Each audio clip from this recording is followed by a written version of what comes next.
Hello बच्चों, let's read the question. The question says light of wavelength 5000 angstrom falls on a plane reflecting surface. What are the wavelength and frequency of reflected light? For what angle of incidence is the reflected ray normal to the incident ray? Question समझते देखिए. Question में क्या दिया गया, हमें light की wavelength कितनी दी गई 5000 एंगस्ट्रॉम एंड ये प्लेन रिफ्लेक्टिंग सरफेस से टकराती है, तो हमें वेवलेंथ एंड फ्रीक्वेंसी बतानी है रिफ्लेक्टेड लाइट की. एंड हमें पूछा गया किस एंगल ऑफ इंसिडेंस के लिए हमारी रिफ्लेक्टेड रे नॉर्मल रहेगी इंसिडेंट रे की. देखिए सबसे पहले की कॉन्सेप्ट समझेंगे. मान लीजिए ये हमारा रिफ्लेक्टिंग सरफेस है, ये हमारी लाइट कुछ यहाँ पे आ रही है एंड ये हमारा नॉर्मल है.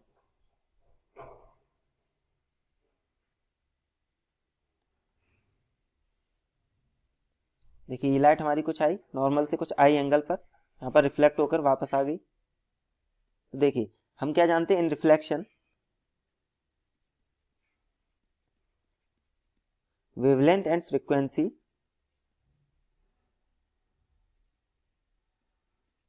Remains same. तो अगर यहाँ पे वेवलेंथ लेमडा थी हमारी, फ्रीक्वेंसी एफ, तो यहाँ पर भी लेमडा और एफ रहेगी. तो देखिए सबसे पहले वेवलेंथ क्या हो जाएगी क्वेश्चन में, यही हमारा की कॉन्सेप्ट है. तो वेवलेंथ हमारी इंसिडेंट रे की कितनी थी 5000 एंगस्ट्रॉम, तो रिफ्लेक्टेड रे की भी कितनी रहेगी लेमडा ऑफ आर, ये भी 5000 एंगस्ट्रॉम रहेगी. अब बात करते हैं अगर फ्रीक्वेंसी की, तो फ्रीक्वेंसी हमारा क्या होता है सी बाई लेमडा. तो यहाँ से कितनी सी की वैल्यू आ जाएगी 3 into 10⁸ divided by 5000 angstrom which means 10 into power -10. तो यहाँ से फ्रीक्वेंसी हमारी कितनी आ गई 6 इंटू 10⁻14 हर्ट्ज. तो ये हो गई फ्रीक्वेंसी ऑफ रिफ्लेक्टेड रे. देखिए वेवलेंथ हमारी कितनी आ गई 5000 एंगस्ट्रॉम, फ्रीक्वेंसी दिस आ गई. अब हमें चाहिए कि हमारा किस एंगल ऑफ इंसिडेंस के लिए जो हमारी रिफ्लेक्टेड रे हो वो नॉर्मल हो इंसिडेंट रे की. देखिए तो ये एंगल टोटल हमारा कितना है 90, नॉर्मल का मतलब 90 है. अगर इसे हम आई मानते हैं तो ये एंगल हमारा आर हो जाएगा. तो यहाँ से आई प्लस आर बराबर कितना आ गया 90. बट हम जानते हैं कि हमारा लॉ ऑफ रिफ्लेक्शन के हिसाब से एंगल आई इक्वल्स टू क्या होगा एंगल आर.